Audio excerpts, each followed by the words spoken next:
Okay, we're live.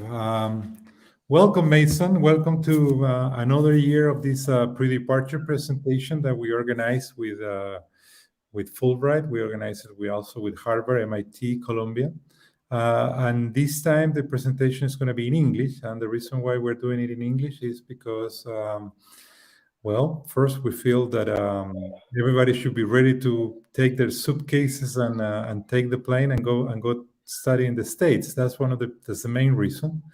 And the other reason is because some of the information that we're providing is going to be available for anybody in all the Education USA centers and probably all the Fulbright centers that they may need or they may find this information useful for them, right?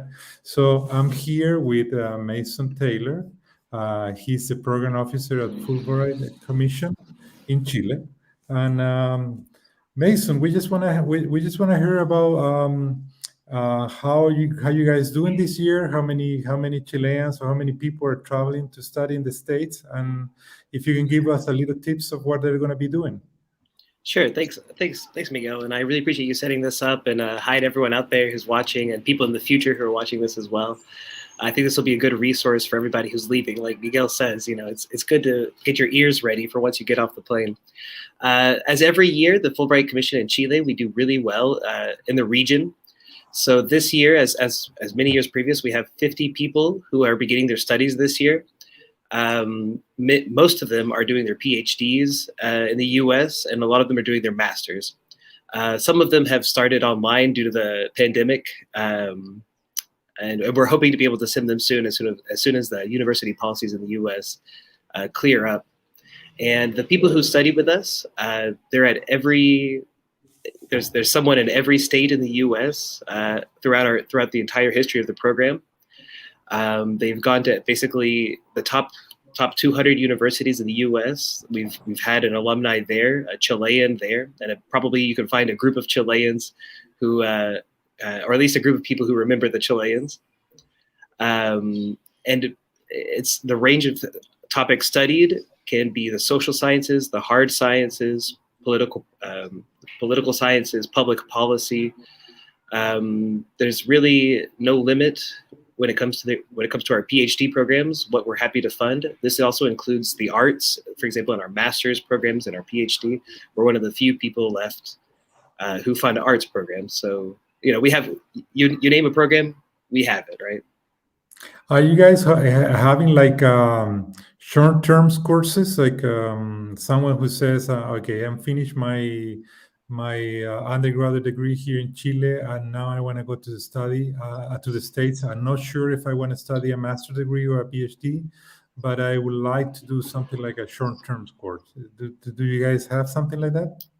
So Fulbright itself, we only fund full programs, so the 2 years or the 4 years. But if you're interested in short-term programs, you can visit eca.state.gov. And they have a few programs, a few short ones. The ones I'm thinking of in particular called the Study of the U.S. Institutes.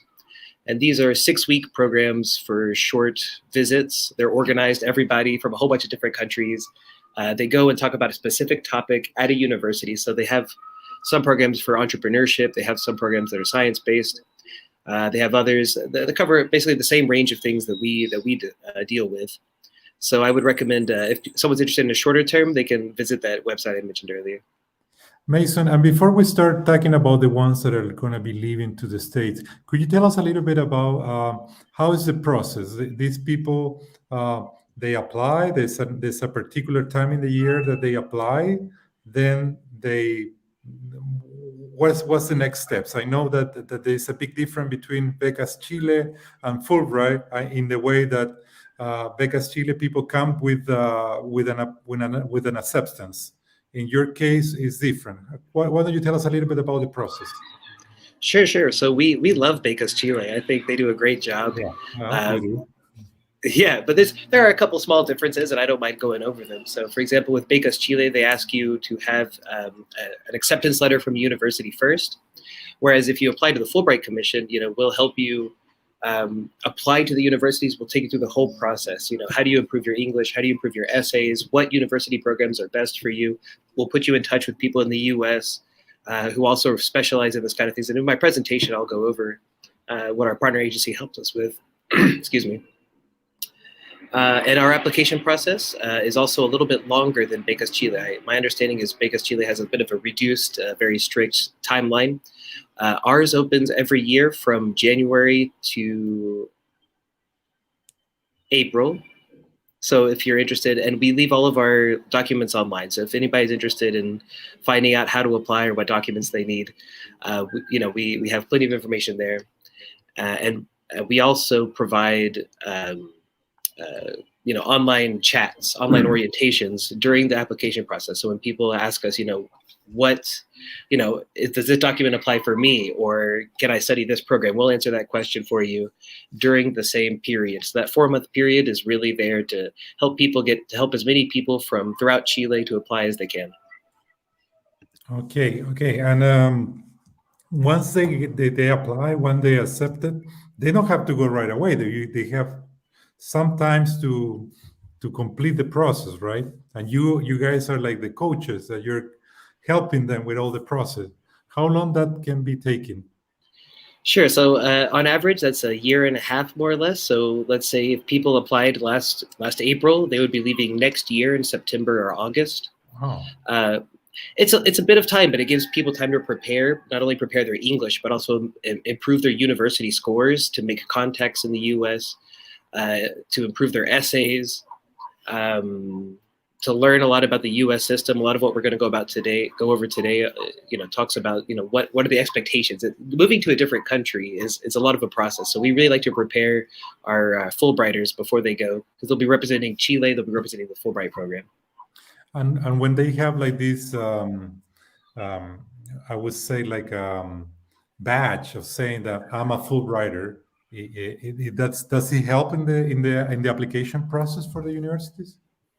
I think that's I think that'd be a fair assessment to make. The Fulbright program is actually celebrating its 75th anniversary this year. It's been around, it started in 1946, I want to say. The math checks out now that I think about it. Yeah. And over the course of its lifetime, I think there've been several premios nacionales from Chile. There've been a couple of more than a few high-level politicians, not least of all the current president. So it's a very high level of quality. And universities in the U.S., whenever they see, just as an anecdote, we've had university admissions, and they tell us, we receive this many applications for our programs every year, and this many Fulbright applications, and you can guess which stack they look at first. Yeah. I think beyond that, there's also a large network of Fulbrighters, both in Chile and the U.S. And these are people with a lot of experience, a lot of university contacts, and they're able to provide sort of a support network for a lot of the people who want to do projects when they come back. They want to do projects in the U.S., or they need guidance if they have a problem. The Fulbright program as a whole carries with it a whole, as you'll see later in my presentation, a lot of support going forward. Okay, well then I would say happy birthday, and let's see your presentation, and then we can start talking about that and asking questions. Sure, I look good for 75, right? Yeah. Yeah. Let's see if I can't figure out how to. I think you have to go compartir. Oh. Okay, I just want to share this one window right here. Okay, Yeah. Can you see that? Okay, if I full screen it. I can add it for you. There it is. You can go full screen if you want to. Okay. Yeah. Is that okay? There you go. Yeah. Excellent. Okay, guys. Well, this is the same, as you can see by the title. This is the same orientation we give to our outgoing Fulbrighters. I've modified it a little bit and tried to shorten it because I don't want to do a long speech, and I'm sure you guys don't want to hear me give a long speech. So just to give a really broad overview, every year in the U.S. there are 4,000 grantees from all over the world. There's 155 commissions.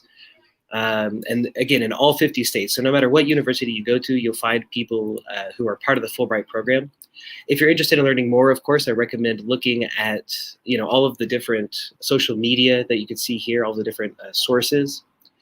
You'll find news about people and Fulbrighters and what they're doing, former Fulbrighters, and what current people are accomplishing. I mentioned we have a partner in the U.S. who really helps us work with our higher ed institutions. It's called the Institute of International Education, and they really help. They'll provide you with orientation, for example, if you have, as you can see here, basically any concerns, and they'll also help you get settled. And so they'll be there to greet you when you get off the plane, and they'll be there for you throughout the entirety of your program.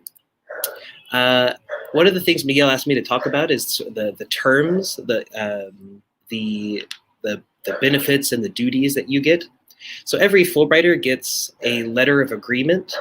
For those of you who don't go on a Fulbright, the type of duties and responsibilities that you'll have will be outlined in the university packet that you receive when you arrive. If you go as a Fulbrighter, you'll have to use that university packet as well as our terms. And we'll go over a little bit, but basically we have some expectations that boil down to you must hold a high standard for both academic and for moral reasons, right? It also outlines, what you have to do when you come back. I know, for example, Miguel, you asked me earlier, one of the differences between Becas Chile and Fulbright. So Becas Chile requires a retribución al país that's equal to and greater than the program. We only require a 2-year stay in Chile after you finish. But just, again, we're going to be talking a little bit about the academic and the moral expectations that you'll have to uphold while you're there. Some of the benefits that we give is the J1 visa. And the J1 visa, it's sponsored by the State Department. It's very similar to the F1, but has a few more benefits to it. Among these benefits, with a J2, which could be your spouse and your children, it allows them to work in the U.S., which I think for people who study the U.S., they say, "Can I take my family?" With Fulbright, we definitely allow that, and you can find more information at the uscis.gov page here. When you arrive in the U.S., and this is true for everyone, the port of entry, it's a very no-nonsense place. You'll want to be very attentive. So for our Fulbrighters, we ask them, you need to have all your documents in hand, ready to go. And you need to mention how you're an exchange visitor on the J1 visa. If you're studying on a different visa, you'll also need to mention which visa you're there on. The Border Patrol, again, they're very no-nonsense, so not the time to crack jokes.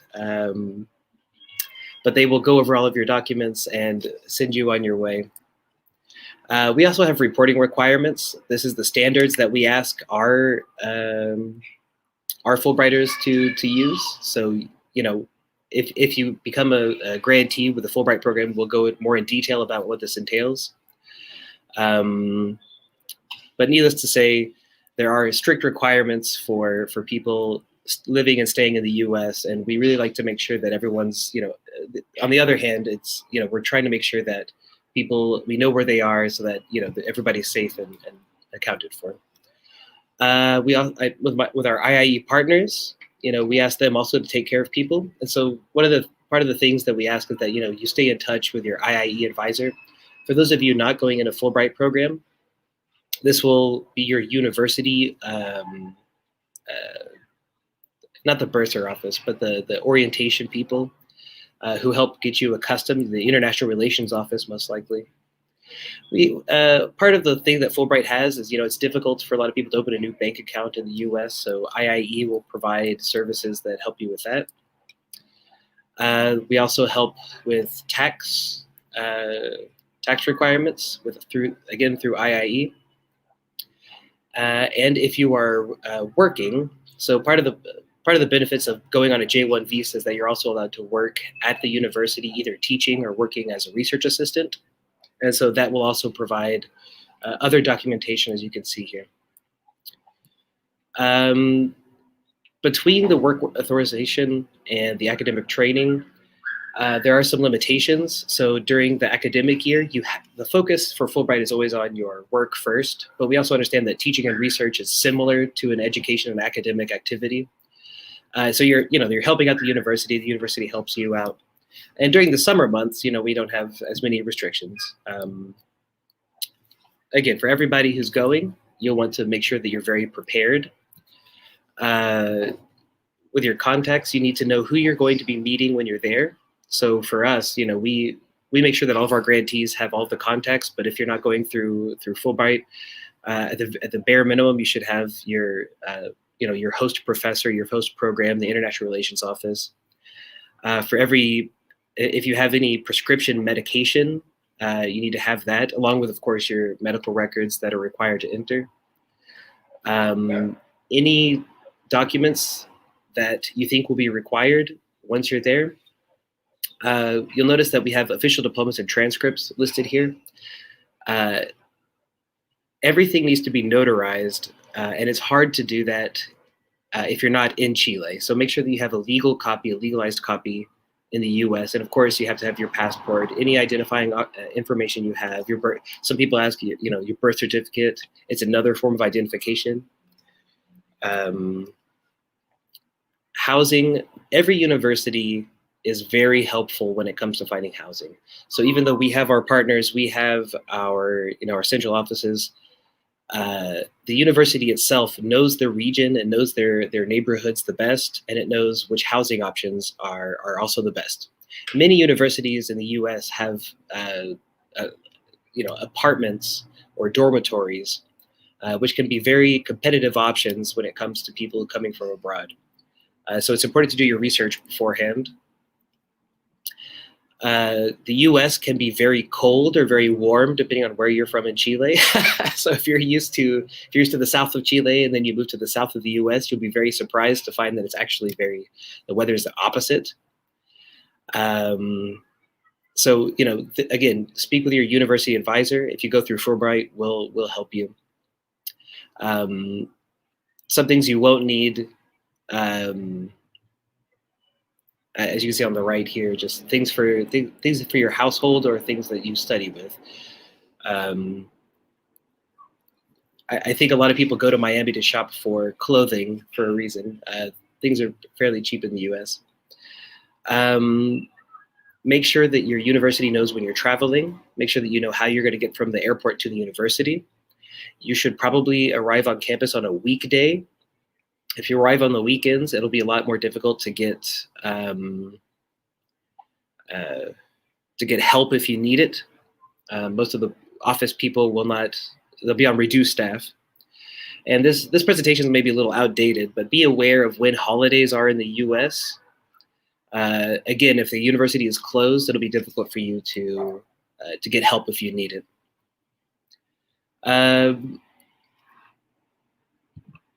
For finances, this is specific for different people. Again, if you go through Fulbright, we'll make sure to guide you on everything you'll need. Normally, with your international relations office, they could be able to guide you in this. It's a little different for every university. So, if you're not going through us, you'll need to do some extra research. Having a budget is important, no matter if you go through Fulbright or if you go through the university. You should definitely know how much you're able to spend each month. There's plenty of resources online available for how to plan a monthly budget. And you can also find estimates for every city that you'll be living in to know beforehand how much you need to save or get in scholarships if you're going to be traveling to a specific area. Basically, it takes a lot of planning and a lot of foresight to make sure that you don't end up without, calling mom and dad at home. For medical concerns, now outside of the pandemic, we basically ask for your MMR vaccine. That's measles, mumps, and rubella. I think everyone here in Chile has that. Your medications you need to take with you, and legalized copies of your prescription medication.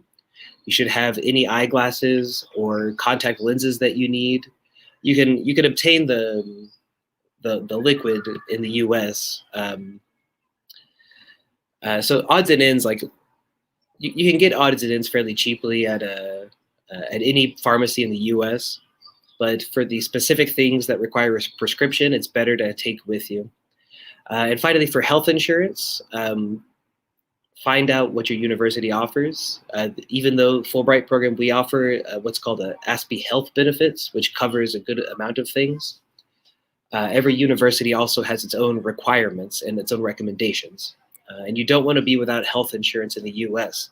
I know a lot of people complain, a lot of people have criticism, I should say, about the way that the Chilean health system works. But let's just say that an ambulance ride in the US can be up to 15 millones de pesos, or about $20,000. So it's very important to cover health insurance. This is, again, part of the financial planning. One of the things that Fulbright offers for this exact same reason is this health benefit. So even though it doesn't cover pre-existing conditions, it's basically emergency health up to a certain amount. And if you were to become a Fulbrighter, we would go more into detail about that and provide you the packet and give you all the information you need. However, there's also a lot of help at universities themselves. You can find every major university has a campus health center, and they should be able to do a first response for a lot of things. They'll also be able to point you in the right direction. So once you arrive at university, you should contact the health center and find out where your urgent clinics are, where the best doctors are, and also where's the nearest emergency room. So here in Chile, everyone knows where their nearest hospital is. When you move to the US, you'll need to find the same thing. And just like Chile has the 133, 134, we only have the one numbers, the 911. I think that's fairly famous worldwide. So I hope you don't forget it, and I hope you never need it. On campus health centers, you'll notice there's also a lot of initiatives for mental health. It's difficult to move to another country. It's difficult to adapt, and it's stressful just being a student. Even with Fulbright, with all our support networks, it can be stressful. So if you go with us, if you go with anyone else, you should also, don't be afraid to reach out and get help. It's better to address things as they come up than to wait until it's already too much of a problem. And there's plenty of resources on campus. There's plenty of groups that deal with it. So, when you go to the health clinic, the on-campus healthcare center, also you should ask about, what kind of mental health resources do you have, just in case, right? And this is also important if you see your friends. It's good to have support with everybody. With Fulbright programs, we also provide, as you can see here, different, let's say, activities for people who go through our programs. So this is a photo from one of the pre-academic programs where, at a specific university, people get together from all over the world. For some people, they get extra help with their English. Some people, for the most part, yeah. I'll start over, but it's a great opportunity that we provide that allows people to meet other people who are interested in the same field, they're the same academic idea. And a lot of lifelong friends get made here. So you can see we have different lengths of them. So again, like I mentioned, some people go for the English, and that can be 6 to 8 months in time. So this is for people who just really are struggling. It's not for everybody, unfortunately. So we still ask that you practice your English before you go to the US. And there's also just the shortest one, which is just Gateway, which provides the same resources that we're discussing here, as well as some other things that you'll have while you're in the U.S. So one of the most important things is the Fulbright network. Again, these are people that you can call on if you need help with a project, or if you're interested in doing more academic research activities. And they also help not only just build a friendship, but they also help prepare you with tools that you'll need to live and study in the U.S. If you're interested, so this is something that if you become a Fulbrighter and you're interested to do it, you'll need to talk to your IIE advisor as quick as you can. But maybe we're getting a little ahead of ourselves. First, apply to our program, and we'll start. For your academic program, so once you've begun studying, some of the most important people that you'll be dealing with throughout the whole time you're studying, I think the first among them is your academic advisor. This is they could either be for the whole university, they could be for your school, they could be for your college, and they'll help you with your academic progress. They'll make sure you're staying on point. If you have any problems, they're the go-to person. At the international office, you'll have the foreign student advisor. They'll give you tips and tools of how to live in the U.S. But they also have I think they'll also provide a lot of information about what kinds of activities you can have in integrating into the university, life itself. Groups that may have share your same interests, sports teams, and other activities I think are of interest to a lot of people. Offices that every university has: the registrar. Even though you can do most of these things online, it never hurts to drop by and say hello. The registrar will give you all the documents you need. The bursar will give you, hopefully give you money. Sometimes you have to give them money. The International Student Office is a great place, again, to meet other people, to find activities, and to meet with your foreign student advisors. And if you need to make accommodations, there's always going to be an Office of Disability Services. I think it's important to visit these. The more you can find out about your university and the services that they offer, the better off you'll be in the long term. When you're in class, I know, every culture is different. I think you'll know that in the U.S. we're expected to be very participatory, outgoing. It's highly encouraged to raise your hand and participate. You'll be expected to speak in English in front of your classmates, to give presentations, research papers. You're going to have, depending on how many classes you'll take, you'll have a lot of them. It's important to, just like you budget your finances, you need to budget your time. You'll be expected to keep a high academic standard. This is also something that your academic advisor can help you with. Midterms and final exams, pretty similar. They're different. They're pretty similar to Chile. They may be a little different at your university. So again, this is something that you'll need to speak to your academic advisor and your professor as well about the expectations that they have for their classes. So another part of maintaining a good academic standard is academic honesty. Plagiarism is taken very seriously in the U.S. Very seriously. We've had, unfortunately, in the past, not from the Chile Commission, but from other countries, people who just failed to cite a paper properly. They were accused of plagiarism and had to return back to their home countries. This is a very serious thing, and so you should really look into what your university handbook, what the standards are. Speak to your professors. If you have a doubt, if you're not sure, it's better to just cite it and let your professor know. Okay, please do not plagiarize in the U.S. For the J1 visa, there are some certain paperwork things if you need to change your program. Again, maybe we're getting a little ahead of ourselves here, but if you're in the Fulbright program, we'll talk about how you need to address changing, who your program advisor is. Something I wanted to talk about is also the moral standards in the U.S. So this has to do with, sort of what are the social expectations of people, and could be a little different. And it also comes, I think, you'll see that things are fairly similar to Chile, but there are some things that I think everybody goes through. Specifically, this culture shock curve. I had it when I moved to Chile. I have it every time I go back to the U.S. So I think for the first time the first time you switch countries, you'll see that this honeymoon period. First, everything looks fantastic, and this is the first couple of weeks, first couple of months that you really need to take advantage of finding all these resources that we've been discussing here.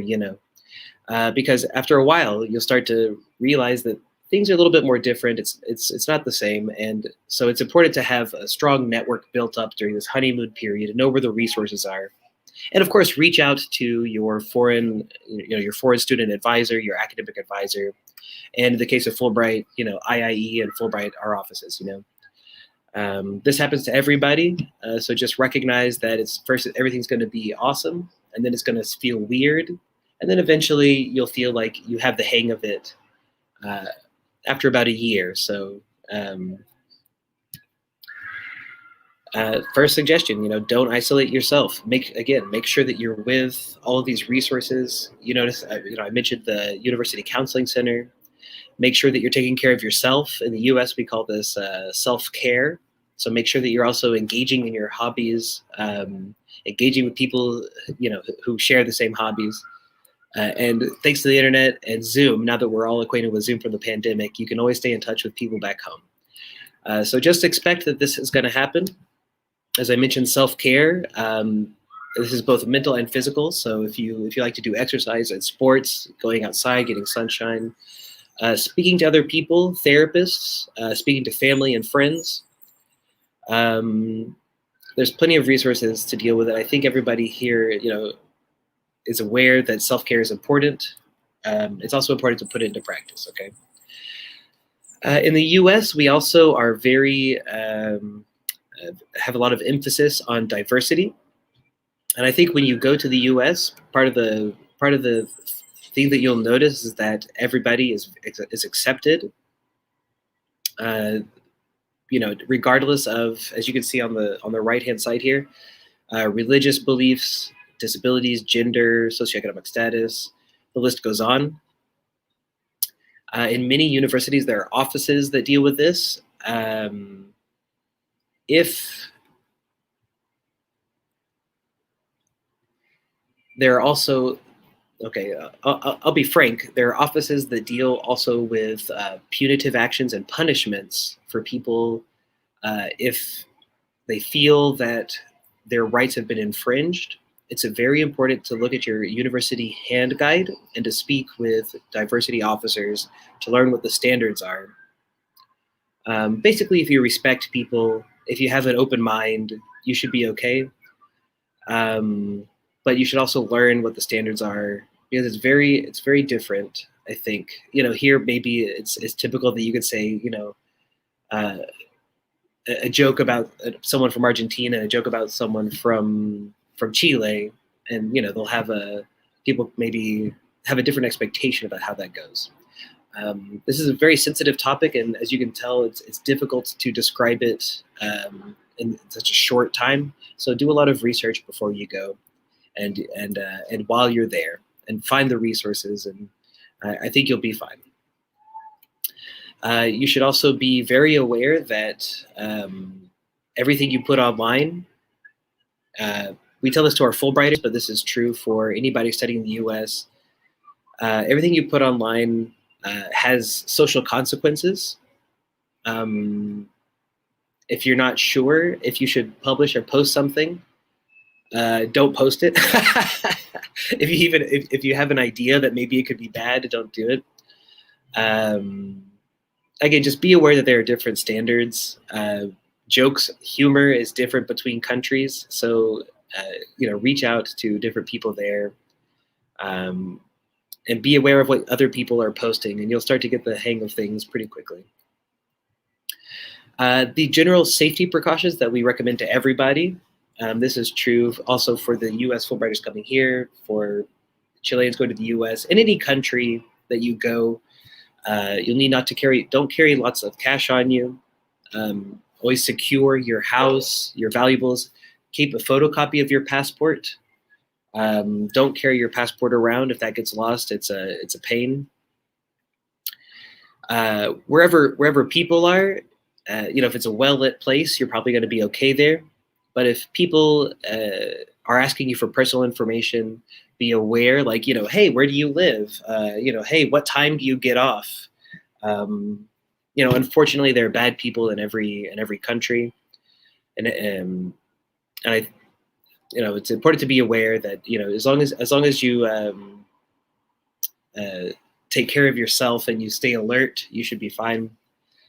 Of course, every university has a ton of orientations about these things. There will be university campus police. The campus police will also be able to give you, more information about, where the safer places to be, how to take care of yourself, what are the numbers that you can call, how to get safety updates. And you'll notice here that we're mentioning the weather. So in the US, you should also be aware that here they have earthquakes. In the US, we could have tornadoes. thunderstorms, which are very common here, hurricanes, snowstorms. So things, I think, extreme weather events that aren't as common here in Chile, just be aware that they do exist in the US, and you'll need to be able to follow the plan if they are to occur. A topic that I think is difficult to talk about, but I think everybody's much more aware of these days, is sexual harassment. This is taken extremely seriously in the US. So you'll notice that unwanted touching or staring, so even unwanted looking at someone, can be seen as sexual harassment. So if you feel that someone's treating you, this is, if you feel that it could be a professor, it could be a fellow student, if someone is doing any of the things to you, and if you feel it in your gut that you're uncomfortable, there are so many resources in the US for you to deal with this. And the same goes for your fellow students. If you find yourself doing these things and someone tells you, hey, maybe that's not okay, really listen to them, because, we've had, again, not with the Chile Commission, but in other countries, we've had people who, they thought they were making a friendly advance, but it ended up being taken the wrong way. And again, you could be expelled if you don't hold the same standard of what's expected of you. So, when in doubt, ask a friend, ask the university resources, but just be aware that this is also very serious. Finally, a lot of people in the US, it's not uncommon to find a boyfriend or a girlfriend. It's not uncommon for people to get married in the US. It's also not uncommon to have married friends in the US. So if you see domestic violence, or if you're suffering from it, just know that there are many resources you can reach out to. The first time you see it happen, or if you have any suspicion, it's better to ask for help.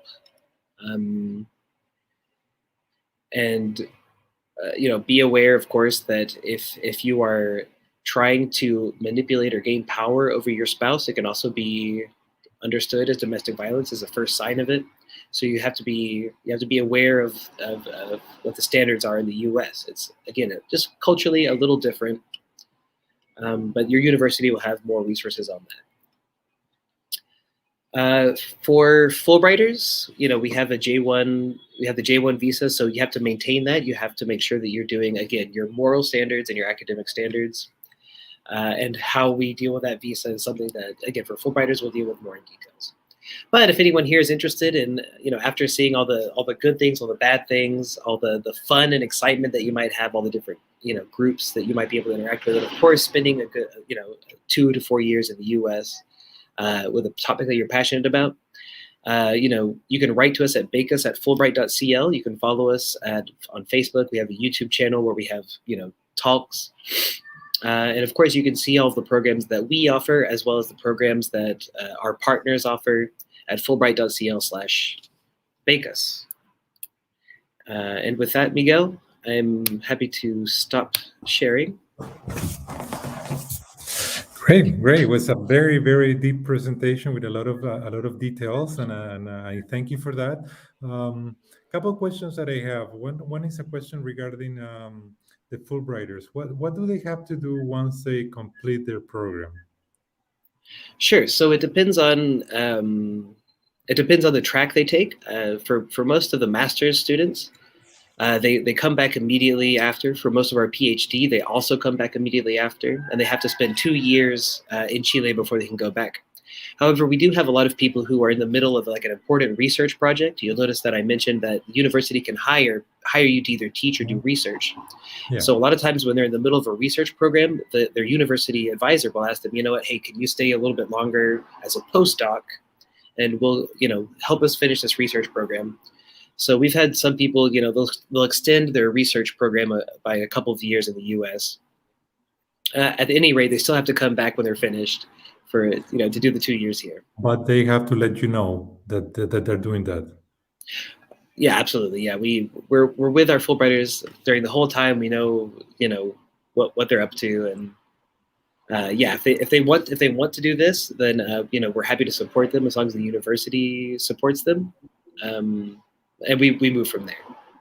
Okay, Mason, I have a question regarding the people that are maybe looking at Fulbright like as a good opportunity. what are the timings? What are the timing for the end of this year, for next year? What do when they supposed to start looking for that opportunity? Sure. So anybody who's interested in a master's or doctorate program in the U.S., I think they're already going to have a research interest in mind. They should start looking at potential programs in the U.S. that are of interest to them. So if, let's say, you're interested in high energy particles, then you'll want to find who's the best at high energy particles, specifically the kind that come from when two black holes collide. Okay, cool. So there's going to be a list of 5 or 10 universities that are very good at that. You'll go in and you'll see among the research team, oh, this professor is specifically what I'm interested in. And it could be the same for arts or social sciences. You need to do your research and find which universities most interest you. From there, I recommend you reach out to that professor or that group of professors, different ones, and say, hey, listen, I'm interested in going to the US. What can you recommend to me? On the Chilean side, if you're not sure you're ready to do a doctor's yet, but you think you might in the future, ask your professors here. If you're still in university, you say, hey, in the future, I'm interested in doing a graduate program. What do you think I need to do to get ready? And they'll say, well, if you'd like, you can help me on this research paper. You can help me teach classes. I'm writing a book. You can help me edit this. There's lots of things that the more you participate in an academic career before you start your doctorate program, the more competitive you'll be when you have to apply to it. When you're ready to apply, I recommend going to our website, fulbright.cl/becas, and you can see all of the past calls for applications and all of the documents that we look for. In general, we're looking for people who have really good grades and who speak English. So depending on how much of a timeline we have here, if you're just starting pre-undergraduate university here in Chile, then you have a lot of time to, make really good grades, talk to your professor, help out as much as you can, and learn English. If you're almost finished, it's fine. We don't have an age limit on when people apply. We've had people who are as old as 50 go to the U.S. as part of our PhD program. So there's always time to do it, but it does take a lot of dedication to get ready to go. And the earlier you start, the better. Is there a particular date of the year when you open the call for people to start applying? So you can find our calls. So on our website, fulbright.cl/becas, you can see in all of the past calls for applications, we open in January of every year, and we stay open for 4 months. And that's when our platform is open. We also have another scholarship called the BO Scholarship, which we've just closed, I want to say, last Thursday. That one's only open for a month. That one we do the same time every year in July as well. And that scholarship is focused on PhD programs as well. And we do it in partnership with IIE. So both of these programs we have basically 2 calendar points during the year that people can look. So January and July. But of course, I recommend people go to our website and look over the documents before it comes, so they know what they need before they apply. Okay. All right. And anything else coming up in the next few weeks, so we can let everybody know that you're preparing? Sure. Thank you. Yeah. So are you celebrating your anniversary somehow? We are. So we've with the Alumni Association here. So one of the things that I mentioned is the network of Fulbrighters. There's also a network when you return. So this network, not only does it give access to research paper and to fund, like research fund, and also international activities, but it also organizes things among the Fulbrighters and the alumni here in Chile.